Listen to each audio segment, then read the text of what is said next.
그 흐름에 대해서도 좀 궁금한데 12월 말에 어쨌든 개입을 많이 해서 환율을 많이 끌어내렸는데 올해 들어서는 다시 환율이 제자리로 좀 돌아오는 그런 모습을 보이고 있습니다. 그 배경에 대해서 좀 어떻게 보시는지 설명을 좀 자세히 부탁드리고요. 그 관련해서 당국의 대응이 좀 효과가 없었다, 아니면은 뭐 개입 여력에 좀 한계가 있다, 이런 지적도 일부 나오고 있는 것 같은데 그에 대해서 어떻게 생각하시는지 궁금합니다. 그 마지막으로는 그 간밤에 그 베선트 장관 발언으로 환율이 좀 많이 내려갔는데요. 베선트 장관이 원화에 대해 언급한 배경에 대해서 좀 뭐라고 생각하시는지 궁금하고요. 지금 미국 입장에서도 뭐 원화 약세가 계속되면 200억 달러 대미 투자가 이행되지 못할 수 있다는 경계감이 있다고 보시는지도 좀 설명 부탁드립니다.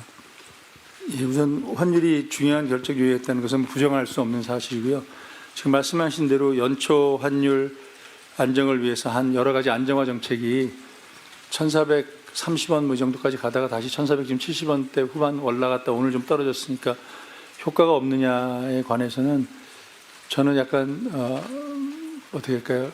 만감이 교차한다고 표현해야 되나요? 좀 지금 저희도 리뷰를 하고 있는데 저는 연말에 했던 수급 안정화 정책이 전혀 효과가 없었다고 단정하지는 않고 그 과정을 통해서 우리가 상했던 약점이 뭔가를 확인하는 기회가 됐다고 저는 평가하고 싶습니다.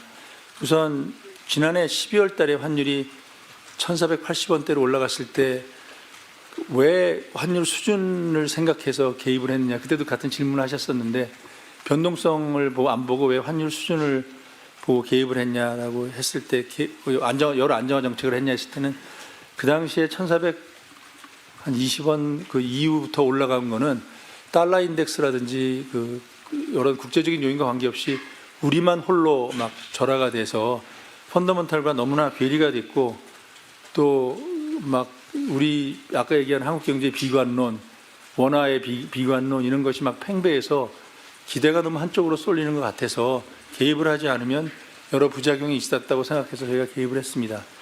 그래서 여러 가지 시장 안정화 정책을 실시한 결과 연말이 환율이 1,430원대로 내려갔다 다시 올라갔는데 그 과정에서 지금까지 한 1,470원 선까지 올라가는 것을 분해를 해보면 그 중에 한 4분의 3 정도는 달러화 강세가 있었고 엔화 약세가 있었고 또 여러 가지 베네수엘라 뭐 이런 문제 지정학적 리스크가 있었습니다.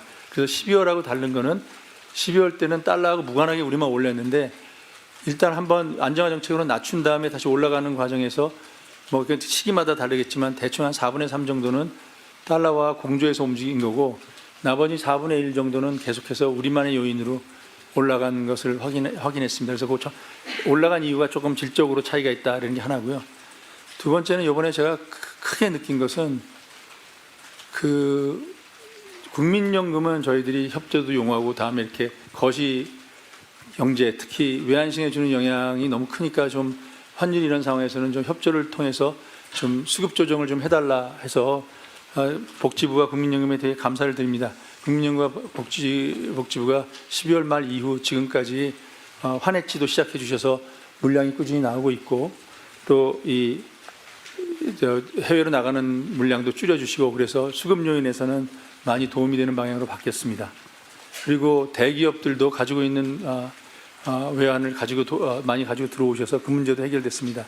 다만 국민연금을 제외한 개인 투자자들의 그 달러 매입은 일정 수준으로 이게 내려가니까 대규모로 어떤 면에서는 사는 그런 형태가 다시 반복됐습니다. 그래서 지금 1월 달에도 국민연금을 제외한 개인 투자자들의 해외 주식 투자에 자금 나가는 증권 투자에 자금은 지난 10월, 11월에 거의 높았던 수준보다 오히려 유사하거나 큰 속도로 계속 지속되고 나가고 있으니까 환율이 절하될 거라는 그런 기대가 있으니까 미국 주식이 올라가거나 우리나라 주식시장이 이렇게 좋은데도 불구하고 미국 주식이 더 올라가거나 또 해외 환율이 절하된다는 기대가 아직도 계속 되고 있는 상황이라고 말씀드리겠습니다.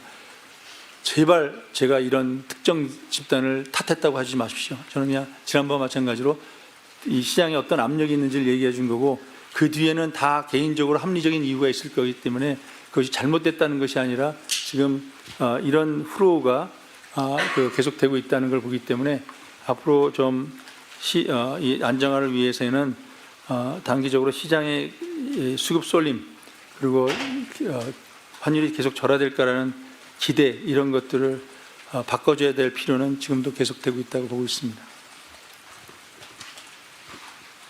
그리고 베센 장관 말씀. 저도 어제 그 베센 장관 한 걸 저녁에 뉴스 11시쯤 봤는데 아마 오늘 정부에서 자세한 설명이 있을 거라고 생각하는데요. 저는 베센 장관이 한 얘기, 한국의 펀더먼털에 비해서 환율이 너무 저평가되어 있다.